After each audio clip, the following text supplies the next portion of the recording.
ধরার চেষ্টা করা হয়েছে এবারের ঘটনার অন্তরালে। সাগর আহমেদ ও তাপস কর্মকার শিশিরের ক্যামেরায় রিপোর্ট করছেন আবু সাইদ অপু।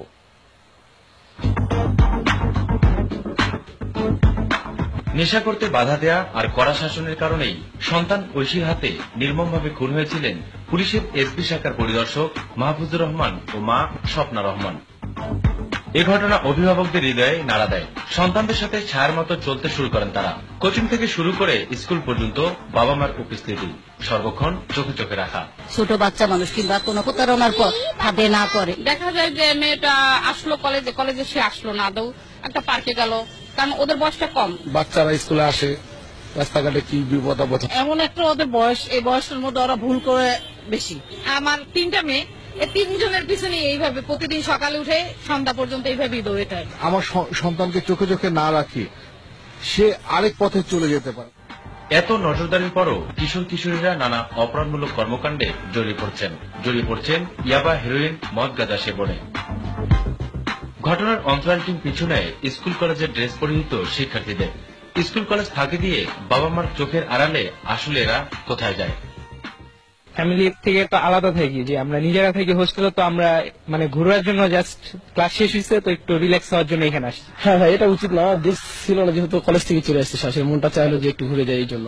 স্কুল থেকে ডাইরেক্ট আসছে, এমন তো না যে আমরা বাসা থেকে আইছি। বাসা থেকে আসলে তো আমাদের স্কুলের ইউনিফর্ম থাকতো না। আসলে আজকে আমাদের ক্লাস হচ্ছে না। ক্লাস না হলে কি পার্কে আসতে হবে? পার্ক না তো, আমাদের বাসা শাওরাপাড়া থেকে এখানে আসছে। ক্লাস ছিল অবশ্য, বাট আজকে ওখানে মানে না করা হয়েছে যে আজকে ক্লাস হবে না, তো ওখানে মানে ওরাও আসছে, ওদের সাথে আমিও আসছি। বাবা মা কি জানে যে আপনি এখানে আসছেন? হ্যাঁ, আম্মুকে বলে আসছি, এমনি ঘুরতে আসছি ফ্রেন্ডদের সাথে। আমার গড, গৃহশিক্ষক তার ছাত্রীকে নিয়ে ধরা পড়ে মাই টিভির ক্যামেরায়। এভাবে করে না প্লিজ। আপনার বাবা মাকে একটু ফোন দেবেন। না, তারা ব্যস্ত আছে। অতঃপর ভোদর।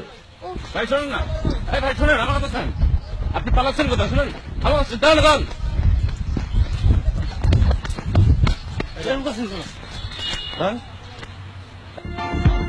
ক্যামেরা দেখে অনেক শিক্ষার্থী এভাবেই পালিয়ে যান, কিন্তু ক্যামেরায় ধরা পড়ায় গণমাধ্যম কর্মীদের ইমোশনাল ব্ল্যাকমেলিং এর চেষ্টা চলে। বাবা মা কি জানে? ফোন দিব না আঙ্কেল, আপনি পায়ে ধরেন। তুমি যেখানে আসছো তো বাবা মা জানে? ঘুরতে আসছি। রাজধানীর বিভিন্ন পার্কের সামনে স্কুল কলেজের ড্রেস পরা কারো প্রবেশ নিষেধ থাকলেও বাস্তব চিত্র উল্টো। তাহলে দায়িত্বরত নিরাপত্তা রক্ষীরা কি করছেন? আমরা যখন জিজ্ঞেস করি যে আপনারা কেন ঢুকছেন, কই আমাদের স্কুল ছুটি, কলেজ ছুটি। তো এরা যদি ভিতরে বসে আর এটা কি কার কি করা আছে, তখন আমাদের টহল ফাটিয়ে আউট করে দেয়। দুইজন এদিকে এদিকে নিয়ন্ত্রণ করা কঠিন, আবার এদিক দিয়ে ওরা ওদিকে যাবো। কর্তৃপক্ষের এমন নির্দেশনা বাস্তবে কতটুকু প্রয়োগ করা হয় এবং এর বাস্তবতা কতটুকু, তা হয়তো বা আপনারা ইতিমধ্যে এই প্রতিবেদনটি দেখে অনুধাবন করতে পেরেছেন। তবে আমরা কাউকে আঘাত করার জন্য এই প্রতিবেদনটি তৈরি করিনি। আমরা চেষ্টা করেছি অভিভাবকদের আরো চোখ কান খোলা রাখার এবং আরো সচেতন হওয়ার। দর্শক, মাই টিভি আপনাদের টেলিভিশন। আপনাদের চারপাশে ঘটে যাওয়া যে কোনো ঘটনা জানাতে পারেন আমাদেরকে।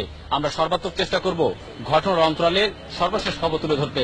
সে পর্যন্ত ভালো থাকুন, সুস্থ থাকুন, আর সবসময় চোখ রাখুন মাই টিভির পর্দায়। এবারে উত্তাল বাস।